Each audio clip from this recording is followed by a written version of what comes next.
no lo vamos a ver de manera, quiero que lo que se va a ver, que es muy denso, no sea tan denso, sino veamos la implicación real de esos pacientes. Y de igual manera es por qué se desarrolla esa condición clínica dolorosa en los pacientes de cuidado crítico. Entonces, vamos trabajando de la siguiente manera. Vamos a tomar este primer paciente. Es un paciente que nos llega como motivo de lesión. Es un paciente que se relaciona evidentemente a un trauma primario. Es un paciente que se cae de una camioneta, de un automóvil de estos que parte de atrás tienen. Lo explico así porque veo personas de otro país, entonces las palabras no son iguales. Y está en movimiento y sufre un trauma bastante severo. Él llega con distrés respiratorio agudo. Veámoslo así y podemos desarrollar toda la conferencia en este parámetro, en este paciente. Pero veamos lo siguiente. Un paciente que tiene trauma y ese trauma involucra un politraumatismo donde tiene trauma abdominal y torácico, va a involucrar una serie de elementos importantes en el paciente de cuidado crítico. Ese paciente de cuidado crítico es ese imbalance entre el delivery, ¿cierto?, lo ofertado a la célula con lo que es aprovechado por parte del tejido.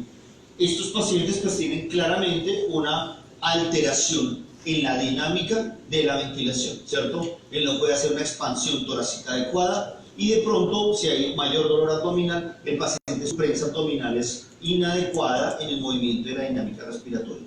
Entonces, ahí ya que nosotros tendríamos una primera implicación es, ¿este paciente es doloroso? Por supuesto. Si el paciente está inconsciente o lo estamos sedando para hacer ventilación, ¿siente dolor? Por supuesto. O sea, todo evento relacionado, desde el momento que nos llega el paciente para volverlo UCI hasta tenerlo en ventilación, es un paciente que está rodeado en torno siempre del dolor. Partiendo de eso, es un paciente que deberíamos establecer una estrategia terapéutica, ya la tratamos, pero en este caso es ¿por qué implicación fisiológica tendría este paciente? Uno, el paciente doloroso asociado a este tipo de trauma, vamos a ir viendo progresivamente este caso, este paciente, si no expande correctamente el tórax, vamos a disminuir algo importante que es la capacidad vital. O sea, hay una serie de valores, de capacidades y volúmenes respiratorios que se van a ver alterados fuertemente en este paciente. Entonces, si nosotros tenemos una alteración en la capacidad vital, en la capacidad funcional, en la capacidad residual, en el volumen corriente, en el volumen minuto, en el volumen de reserva inspiratorio, todo eso se traduce en ¿qué fenómeno? Primero, fenómenos de atelectasia, fenómenos de alteraciones de zonas muy fuerte ventiladas y otras poco o pobremente ventiladas. Entonces, es normal que estos pacientes, ¿qué patrón ventilatorio tienen? Son pacientes que tienen patrones más costales que abdominales, pacientes con ritmos respiratorios 1-1, muy alta la respiración, y tienen alteración fuerte en la dinámica del dióxido de carbono. Esto progresivamente va a desencadenar un disturbio ácido-base, y ese paciente va a terminar en un cuadro de disturbio ácido-base mixto, con acidosis metabólicas, por mala perfusión de oxígeno, alteración de la oxigenación, hiperlactatemias, pero complementariamente vamos a tener pacientes con disminución del CO2 y un intercambio inadecuado.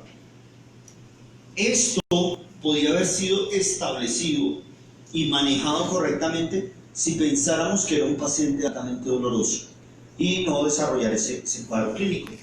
Estos pacientes de diferentes condiciones, pues les hacemos una ecografía de tórax.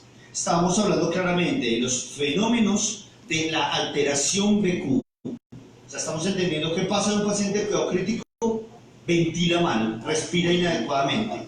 ¿Qué se altera? La alteración ventilación-perfusión, que es la relación existente entre alveolos adecuadamente perfundidos y adecuadamente ventilados. Generalmente estos pacientes que están con este disturbio o con cuadro respiratorio, vamos a ver diferentes caracterizaciones ecográficas pulmonares que llevarían secundariamente a qué procesos. Una complicación frecuente de no manejar correctamente el dolor en tórax en estos pacientes es neumonía post. Son neumonías que se van a desarrollar 72, o sea, 3 a 4 días después del evento. O sea, tuvo una contusión, tuvo un trauma. Podría no estar involucrado el pulmón necesariamente. sea, no tener un desgarro pulmonar, un trauma, pero por la mala expansión de la mecánica ventilatoria, el paciente desarrolla secundariamente neumonía. Eso está estipulado claramente en el paciente de cuidado crítico de origen doloroso, ¿cierto? Esa neumonía secundaria. Complementariamente, vamos a ver el caso. Estos pacientes, miren el patrón ventilatorio tan inadecuado que están teniendo. Es un patrón de ritmo inspiratorio, expiratorio 1-1 y empezamos a hacer infusiones analgésicas. Miren, estamos monitoreando la saturación. En este momento tenemos una frecuencia de 90, saturaciones de 100, con técnicas de suplementación y máscara. Lo que vamos a hacer ahorita es iniciar procesos de infusión continua de analgesia para ver cómo va a cambiar tanto la caracterización de la ventilación y la frecuencia. Y eso estaría dado, mediado específicamente por la signología dolorosa que estaría teniendo nuestro paciente. Entonces, todo lo que estamos tratando de entender es la correlación existente de este paciente de cuidado crítico. Veamos estas variables. El paciente tiene las siguientes variables hemogasométricas. ¿En qué unidades de tiempo? 9:10, 9:28 y 9:45. La razón por la cual hacemos 2 o 3 medidas hemogasométricas es porque una es de presión venosa central mixta, otra la estamos evaluando arterial y vemos una respuesta específicamente terapéutica. En tiempos de ingreso, a las 9:10 vamos a mirar las saturaciones y estamos viendo que una saturación venosa mixta de 76%. ¿Qué era lo que estaba pasando? El objetivo terapéutico respiratorio lo estábamos trabajando en este caso para el oxígeno que estaba llegando de débito. El ejercicio puntual que estoy trabajando es ver la variabilidad de la oxigenación en un paciente con manejo analgésico asociado a proceso politraumatizado y veamos las variables del lactato. Cómo logramos hacer aclaramientos del lactato rápidamente al suplementar oxígeno y cómo modificamos esas variables. Lo que quería traer a colación es que rápidamente un paciente que tiene una presión arterial de 71 milímetros de mercurio, como lo estamos observando, de acuerdo a lo que estamos trabajando de presiones arteriales de oxígeno, esta es la variable arterial, nos daría como un estándar o parámetros de manejo para la oxigenación. Esto es puntualmente para que nos llevemos claro, es paciente que está con síndrome doloroso asociado a trauma y a paciente lúcido, no ventila, tiene una mala expansión, no ventila bien, altera los valores del dióxido de carbono y eso no está bien, o sea, tiene modificaciones importantes. Estos pacientes, para el manejo doloroso, pues lógicamente en esta imagen lo que están observando son valores de saturación, cómo está saturado el paciente al comienzo o al inicio de nuestro proceso. Hacemos una preparación específicamente. Esto está relacionado con cómo controlamos el dolor previo, cómo controlamos el dolor transoperatorio y luego cómo controlamos el dolor quirúrgico específicamente.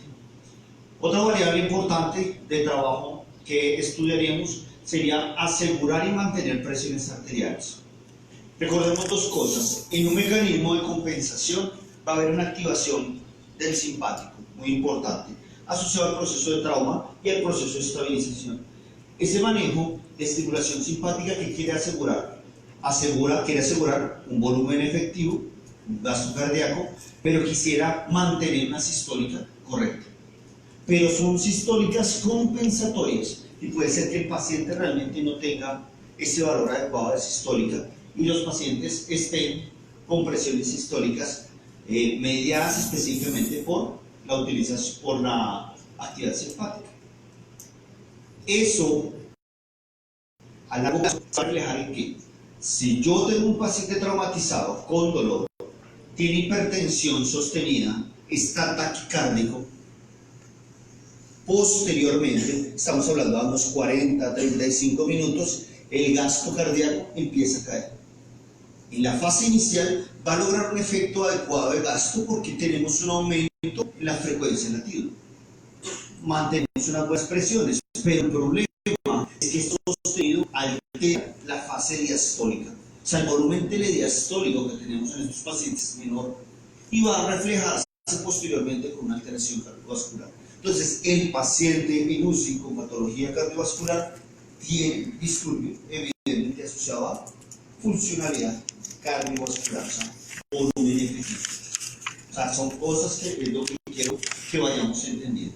Este paciente aún, perdón, con buena saturación de 100, con una buena frecuencia, podríamos ver algunas modificaciones electrocardiográficas, perdón.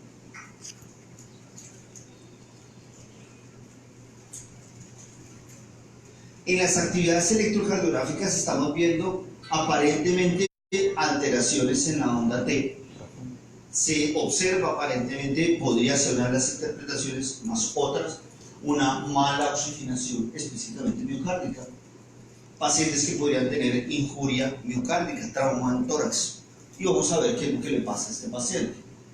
Entonces, si este paciente tiene esto, una ruptura, una perforación visceral del pulmón, del lóbulo apical derecho, tiene perforado, tiene una cantidad de coágulo, tenemos pues que entrar a la cirugía y hacer la corrección quirúrgica. Estos pacientes pues terminan con un tubo, lavado abdominal, desarrollan presión abdominal, modifican la presión abdominal y tenemos un escenario traumático. Este es el paciente en la recuperación.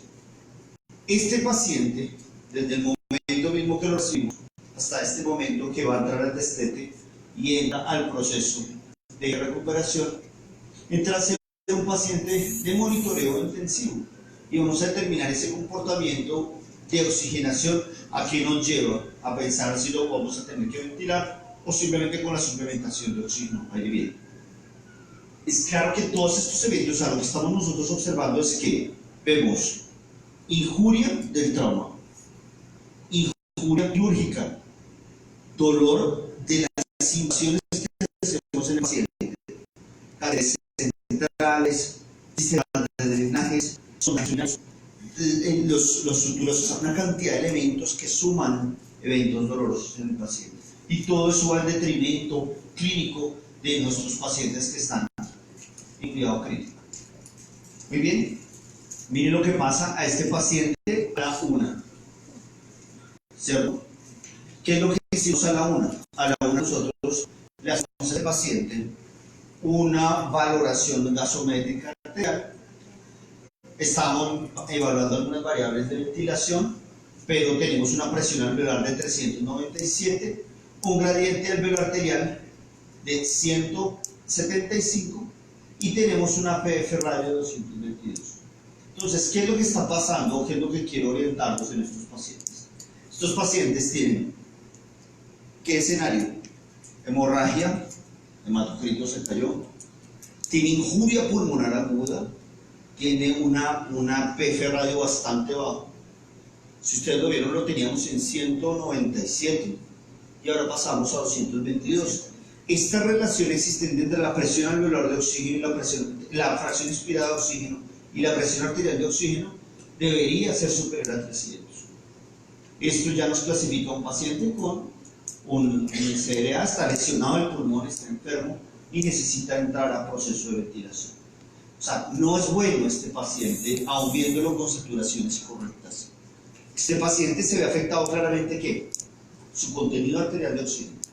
Porque primero, hematocrito bajo, la saturación está bien, pero la presión arterial de oxígeno, aún estando, miren, en valores de 222 milímetros de mercurio, lo tenemos con ventilación, es un paciente, es con oxigenación, perdón. Este paciente necesita un soporte y tiene una hipoxia anémica, tiene injuria pulmonar, lesión pulmonar, o sea, tiene varios factores en cuenta. Y todo esto sumerge en la condición clínica de dolor, más dolor del que traía el paciente. Dime. Sí, señor. Sí, señor. ¿Estaba en cuánto y pasó cuánto? 198. A 222. ¿Cuál era la diferencialidad de este caso? O sea, esta clase no, esta orientación no es de gases materiales. Pero pues no les puedo mostrar un escenario de cuidado crítico si no les muestro un paciente de cuidado crítico. Para la conclusión, dijo, este paciente tiene injuria pulmonar. Llegando con trauma, llegando con trauma al quirófano, causándole trauma posteriormente. Este paciente no está bien. ¿Y qué saturación ha tenido casi siempre? Excelente. Entonces, lo primero que quiero orientarnos es que nosotros nos enfrentamos cotidianamente a pacientes que monitorizamos exclusivamente con oxímetro de pulso y esa es nuestra variable de trabajo. Y este paciente, desde que le suplementé oxígeno, estuvo muy bien la saturación. O sea, este paciente tiene una lesión más grave y es una injuria pulmonar. Y eso fue uno de los criterios, de acuerdo a lo que veíamos, para entrar a quirófano. Porque este paciente tiene que entrar a quirófano porque las variables que estamos observando hemogasométricas son los parámetros para quirófano y para ventilar. Antes nosotros dábamos mucha espera a un paciente de trauma para entrarlo a tórax. ¿Y ustedes creen que ese pulmón como estaba, que es un neumotórax a tensión, poniéndole tubos, se va a cicatrizar? No. Es una lesión grave y tenemos que operarla. Y en horas ustedes se dan cuenta de los tiempos de trabajo donde ya lo teníamos en quirófano. Es la única manera que podemos tener mejores índices de sobrevida, es diagnosticar tempranamente. Y ese es uno de los factores que tenemos habitualmente en error, es darle espera. Esperemos que se estabilice. Y claramente, estabilizando, vamos a tener muchos pacientes en necropsia. Y ese no es el objetivo. El objetivo es entrar tempranamente. Muy bien. Pero partiendo de eso, esta introducción que trabajamos desde para entender que ese paciente, conforme lo vayamos estabilizando, conforme lo vamos evaluando al día siguiente y destetamos ya el paciente, vamos viendo el proceso evolutivo del caso para finalizar, pues puede ser a feliz término o a mal término, dependiendo de la condición clínica del paciente. Pues estos son días siguientes de trabajo y estamos trabajando eso. Muy bien. Para partir de eso, quiero ponerles escenarios reales de cuáles son las condiciones clínicas donde nosotros podríamos orientar pacientes para el plan terapéutico. ¿A qué pacientes de UCI tienen condiciones clínicas dolorosas? Estaríamos hablando, dentro de las clasificaciones existentes, dolores severos a terribles, neuropático, central, meningio, inflamatorio, visceral, somático, oncológico, hiperalgesia.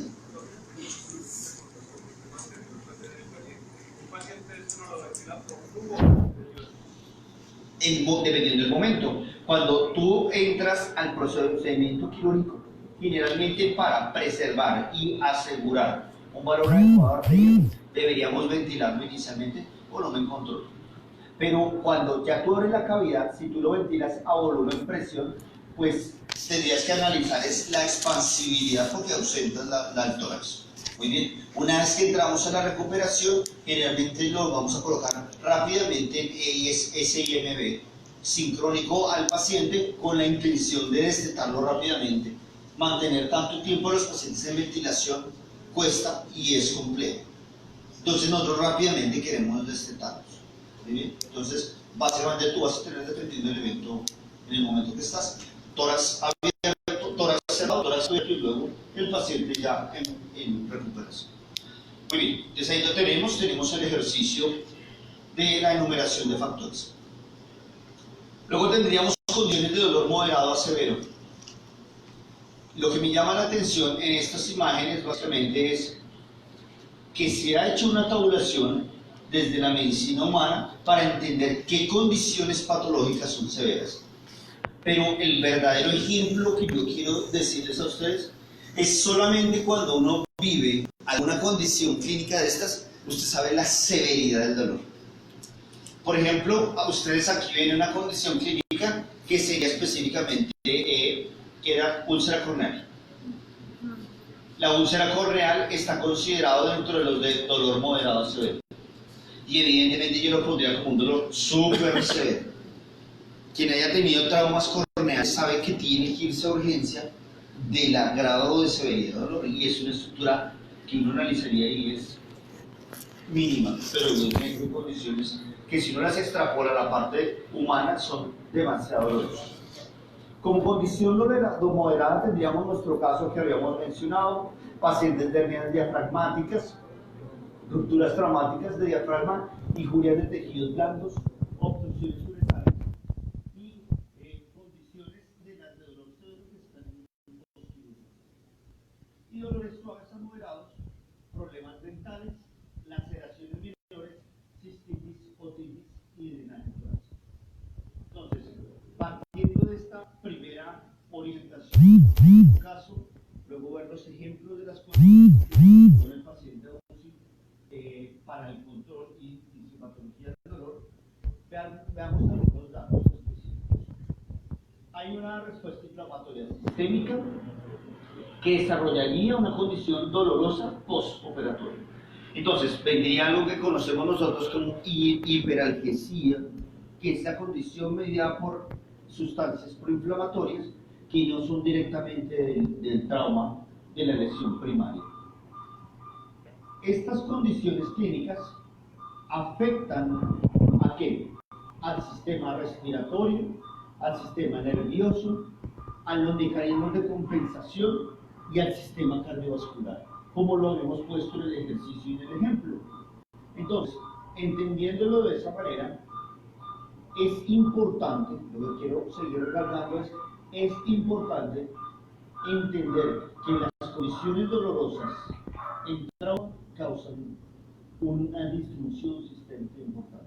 Y dentro de ellas, pues estaría la condición clínica dolorosa. Ya, pues, hemos trabajado bastante condición clínica de dolor. Una vez reconocido el origen del problema, la utilidad del dolor se pierde y se convierte en un sufrimiento inútil. Esta frase la incluimos acá es porque utilizan los scores de dolor como para evaluar la evolución del paciente. Y es, si yo ya sé el diagnóstico, no tengo que esperar. O sea, no quiere decir que yo soy el más caro del dolor, entonces ya no vas a saber el diagnóstico. O sea, voy a tratar una peritonitis, una pancreatitis. Le controlo el dolor, no, porque es que ya yo no sé qué tan grave va la pancreatitis. Evidentemente es una condición grave. Vamos a parar el dolor urgentemente y de esa manera pues vamos a ver la evolución clínica del paciente con otras variables. Complementariamente, la injuria induce condiciones específicas traumáticas. Las injurias estarían asociadas a los nociceptores mecánicos químicos y que dependiendo de la intensidad de nociceptores involucrados en el proceso, tendríamos una lesión mayor. Estas condiciones actúan como un fenómeno, una noxa, un estímulo patológico que libera las sustancias proinflamatorias. Entonces, no es claro que sostener el dolor en los pacientes por ninguna medida va a ser una condición favorable en nuestros pacientes de cuidado clínico. ¿Qué pasó? Pues existen una serie de teorías, porque lo que estamos hablando tendríamos que profundizar claramente en la fisiopatología, y existen teorías que han sido reevaluadas. Hoy sabemos que la teoría más aprobada para el dolor es la teoría del comportamiento o de las compuertas. Antes se planteaba rápidamente, esto es para recontextualizar qué fue lo que pasó, desde la orientación de la teoría y la especificidad, lo que se pensaba era simplemente que un mecanorreceptor se conducía y llevaba información dolorosa al cerebro. Perfecto. De esa manera se ilustraba cómo existían fibras desde la teoría cartesiana para la actividad dolorosa. Pero ¿qué sucedía? Se llegó a algo que se llamó la causalgia, que era el síndrome doloroso regional complejo. Pero esto altera completamente las teorías, porque un miembro fantasma y una neuralgia periférica que no tenía un órgano que captaba, ¿por qué seguía siendo doloroso? Entonces, en estos pacientes, las lesiones de suprimir el nervio o intervenir ese nervio eran las que podían suprimir el dolor que se estaba sintiendo en ese tipo de pacientes. Este componente de evidencia psicológica es supremamente estudiado en medicina humana, pero en medicina ordinaria tiene algunos detractores. pero cada vez nosotros lo notamos más, que sí hay posibilidad de sufrimiento por ausencia. Y uno de esos pues han sido estudiados fuertemente desde la parte de etología clínica específicamente. Vamos a mirar que esta es otra teoría de patrones, pero quiero mostrarles, vamos a entrar un poquito a esta, es la teoría de la compuerta, ¿cierto? Quien planteó esto fue Ronald Melza y Patrick Boyd. Esta teoría de la compuerta es la que hoy avala todo el mecanismo fisiopatológico del dolor y lo hemos reflejado claramente en el paciente del paciente. Vamos a entender unas cosas teóricas de esta zona y entramos posteriormente ya a lo que se aplica en la parte clínica. ¿Qué es lo que pasa? En teoría se habla que existe una compuerta de la asta dorsal de la médula. Esa compuerta hace que pasen los estímulos dolorosos captados por las diferentes fibras, por las fibras tipo A, tipo delta, tipo C, correcto, que conducen de diferentes puntos periféricos, abdominales, viscerales, esa estimulación nerviosa. Esas fibras pues están conducidas por una serie de axones y estos axones nos indicarían específicamente la velocidad de conducción, si es saltatorio o es una velocidad de un manejo por procesos lentos. Esta es la teoría específicamente, este sería el asta dorsal de la compuerta que permite específicamente esa conducción. Y aquí se desarrollan claramente todos los procesos de fisiología del dolor, que son la traducción, transmisión, modulación, percepción, interpretación y la respuesta comportamental ante esa lesión o actividad dolorosa. Muy bien, para todo esto pues existe una serie de neurotransmisores que son los encargados específicamente de que este proceso se lleve a cabo. Desde sustancia P, procesos inflamatorios agudos, conducidos específicamente por fibras tipo A, tipo C, dependiendo el nociceptor donde se ubiquen, los que modulan la serotonina, norepinefrina, opioides, GABA, somatostatina. Y cuando llegamos al tálamo, pues vamos a encontrar el glutamato, el aspartato, la calcitonina.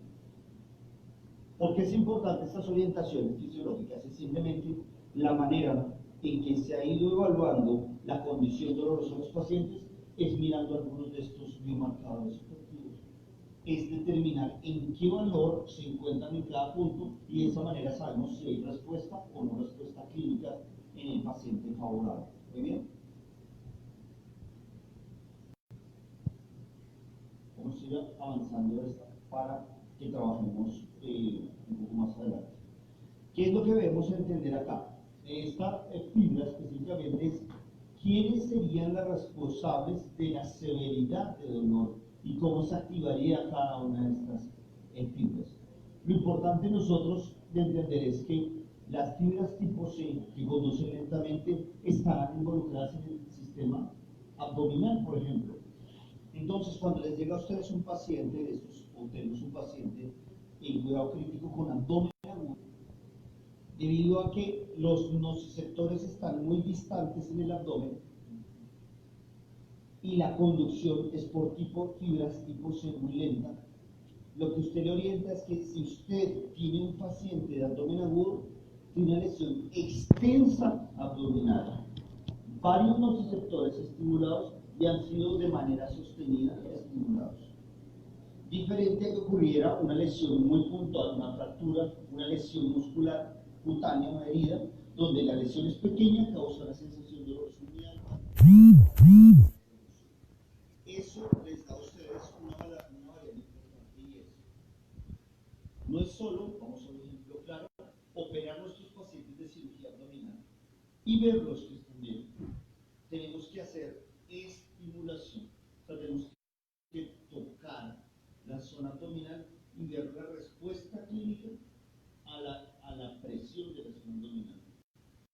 Si yo evalúo el dolor del paciente a través del jaula y él está allá, y uno está dormido, está acostado, pero yo no me tomo la molestia de ese paciente graduar sin acercar y lo tocar, ¿qué tanto se protege ante la sensación dolorosa? Perdería una evaluación importante, por ejemplo, para condiciones gastrointestinales. para condiciones abdominales. Y de igual manera nos orientaría a entender por qué un paciente en un postquirúrgico, ustedes lo ven despierto, ubicado en pie, sin quererse acostar, y estaría asociado a estas condiciones dolorosas abdominales de manera sostenida. Muy bien, entonces vamos a entender rápidamente algunos eventos de lo que vamos a trabajar. Entonces, vamos a entrar acá y vamos a ver esto. ¿Cuáles serían los cambios farmacocinéticos del paciente en cuidado clínico? O sea, estamos relacionando es que tiene una condición dolorosa. Hemos entendido algunas variables de que el dolor, por supuesto, no tiene por nada del mundo efectos favorables, y estamos viendo que estos pacientes, generalmente en cuidado crítico, van a tener disfunciones cardiovasculares, pulmonares, gastrointestinales, musculoesqueléticas, inmunológicas del sistema renal, que hacen alterar la biodisponibilidad, y deberíamos ajustar las opciones terapéuticas pensando en este tipo de pacientes. Es la orientación que vamos a tener en eso. Entonces vamos a trabajar unas diapositivas para ir comprendiendo un poco de este proceso. ¿Qué es lo que hay que tener en cuenta dentro de este proceso? Si nosotros hablamos de un proceso de tipo crónico, ¿cierto? Como lo sería el paciente de cuidado crítico, la persistencia de la injuria de los factores de proinflamatorios y no ser controlados van a generar alteración en el flujo renal. Vamos a tener mala eliminación. O sea que una variable de monitorización va a ser producción de orina en el paciente de cuidado crítico con el paciente que vamos a aplicar antiinflamatorios no esteroidales.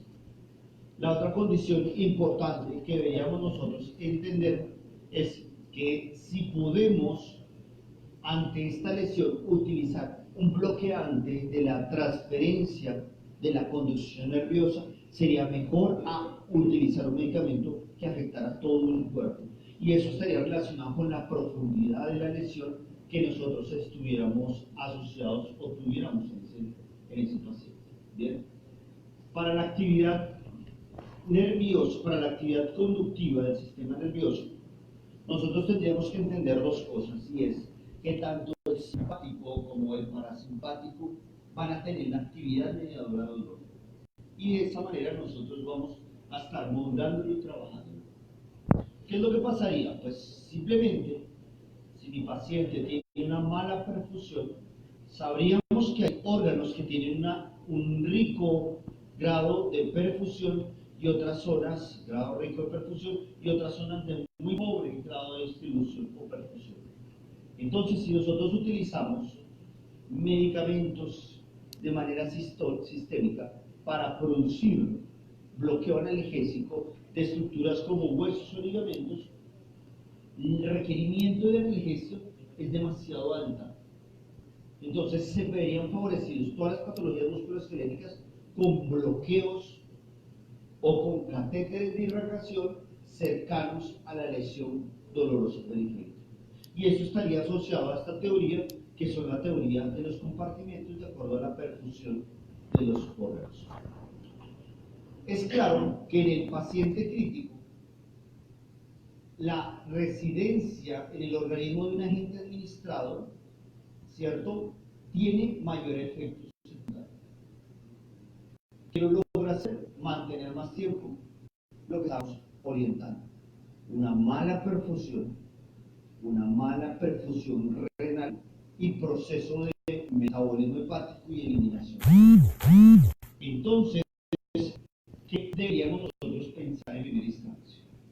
Si vamos a medicar un paciente respecto a terapia analgésica, la dosis utilizada debería ser titulada a la respuesta analgésica. O sea, que el analgésico que deberíamos utilizar es un analgésico que entrará en rata de infusión continua para visualizar la respuesta analgésica del paciente en la primera hora, en la segunda hora, en la cuarta hora, etc. Y no preferir dosis de bolos de medicamentos que incluyen analgesia severa.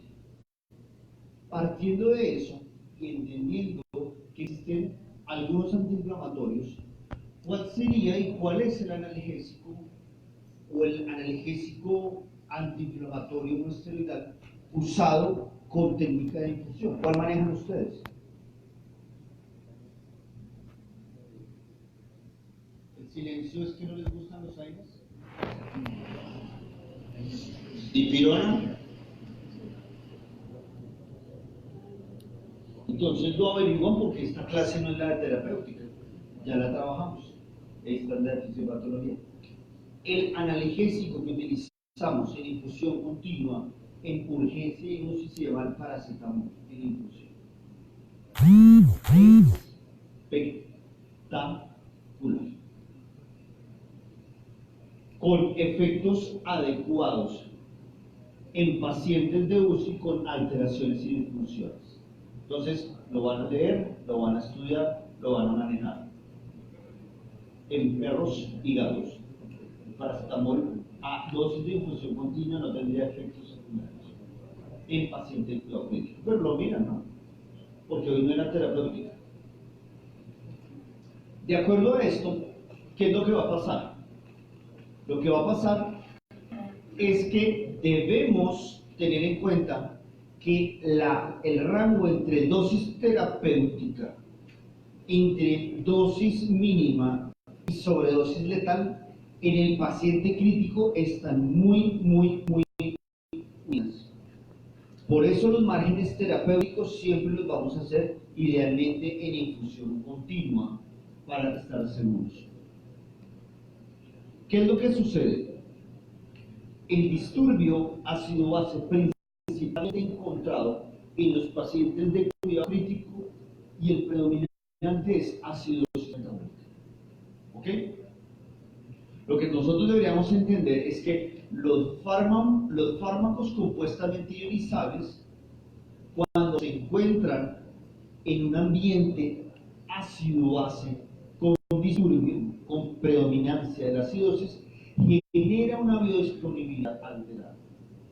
Entonces, en conclusión, lo que nosotros deberíamos hacer en el paciente de cuidado crítico es regular rápidamente el desequilibrio ácido-base para que prontamente los medicamentos que nosotros utilicemos tengan una biodisponibilidad adecuada.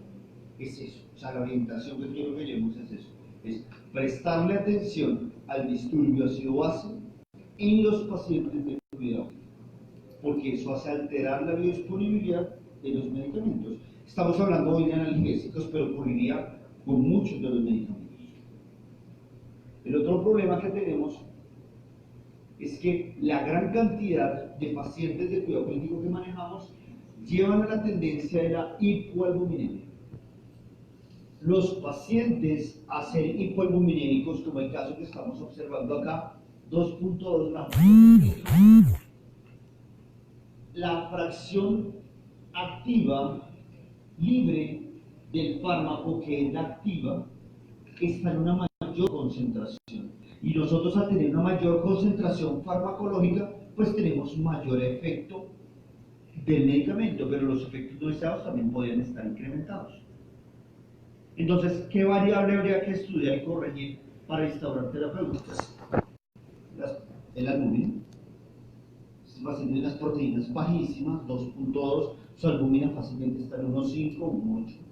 Estos pacientes tienen que ser transfundidos con plasma o con albúmina para recuperar rápidamente la condición oncológica.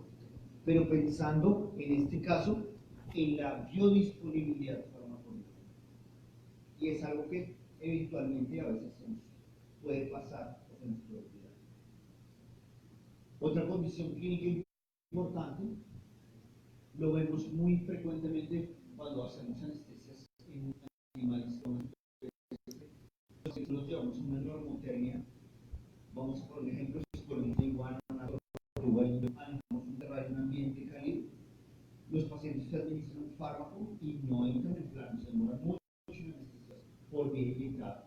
Y es debido a que la alteración térmica no hace que los fármacos tengan una adecuada biodisponibilidad porque no hay actividad Y esto es frecuente ver pacientes inferiores a 36 grados y hay que entender que la hipotermia genera dolor.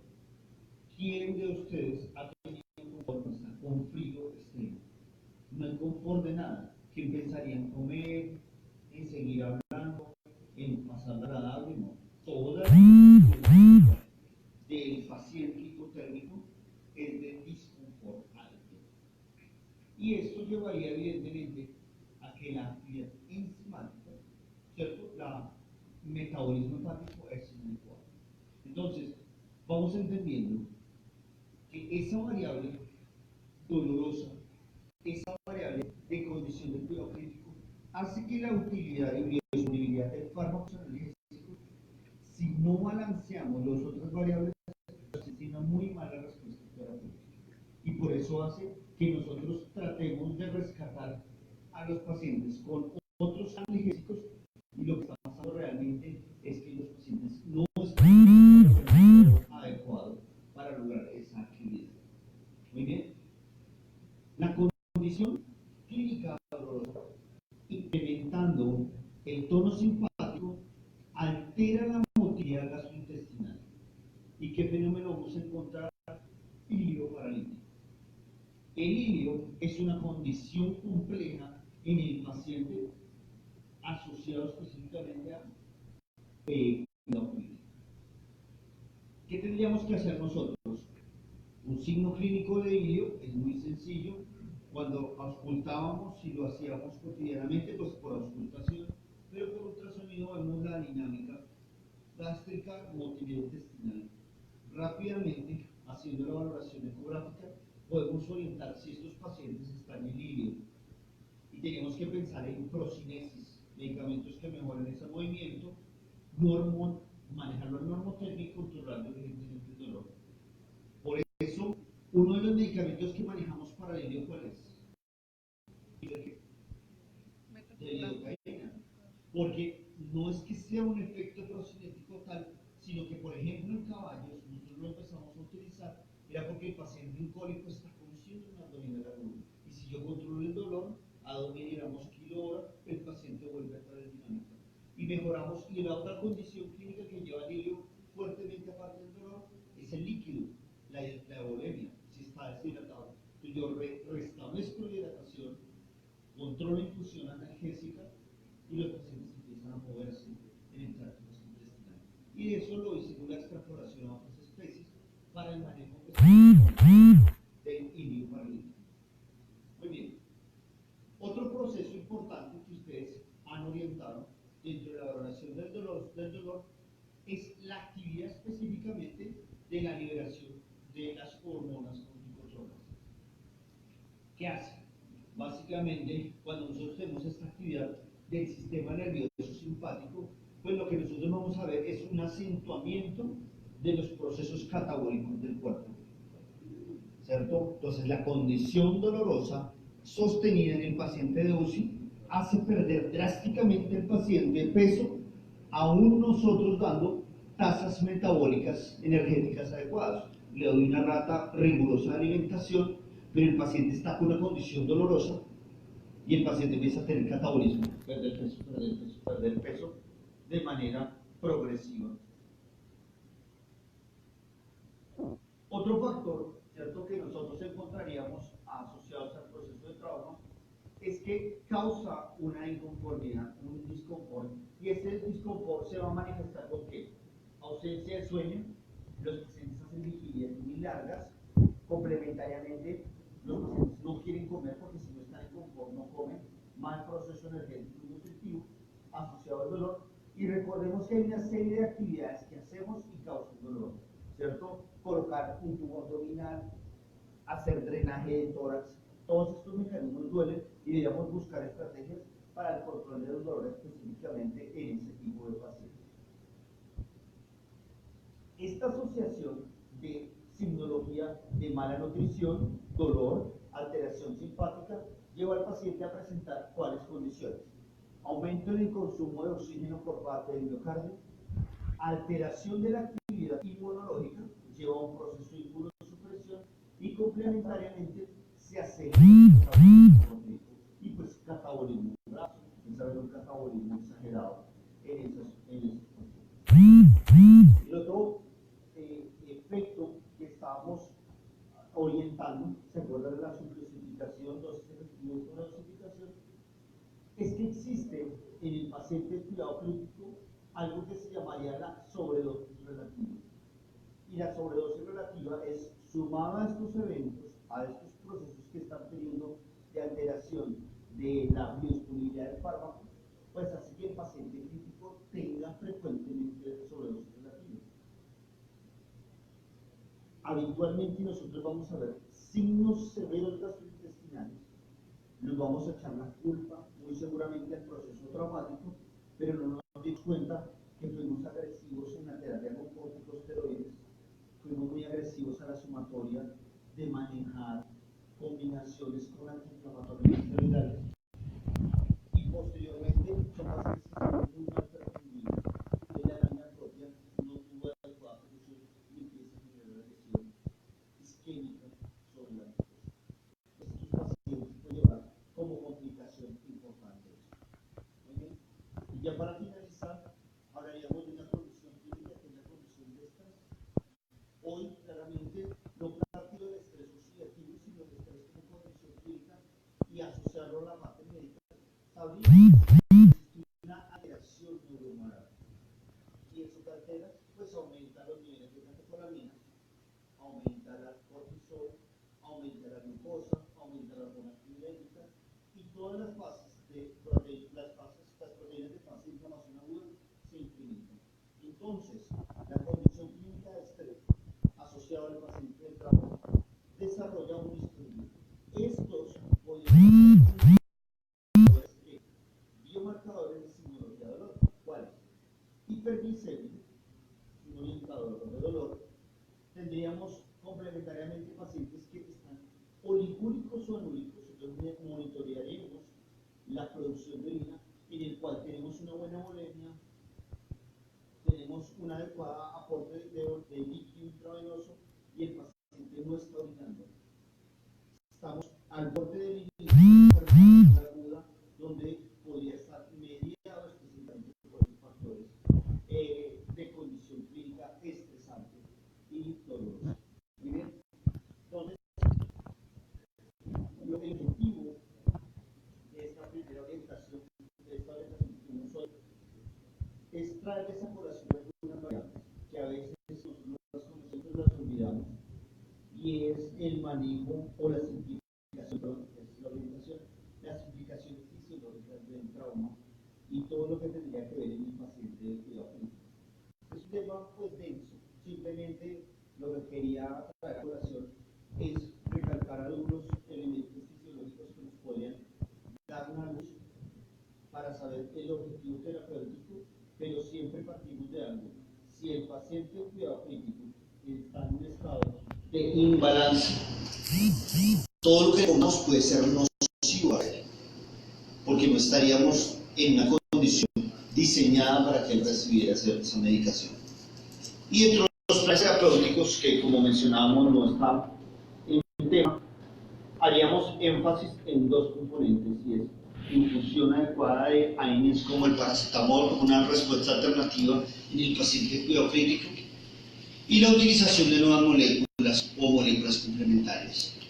Utilización de opioides de baja titulación como el remifentanilo, se da con dexmedetomidina, esos tipos de pacientes, bloqueos regionales, muy acompañados todos estos procesos. Para esos pacientes de trauma tórax va muy bien los bloqueos regionales, los hacemos conguiados, neurolocalizados y ver mucho mejor ese tipo de pacientes. Entonces, muchas gracias. Era el objetivo básicamente de llevar una orientación de lo que estamos descubriendo y trabajando en la parte fisiológica para aplicarlo en la parte clínica, ¿no? Entonces, muchas gracias. Dudas, por favor.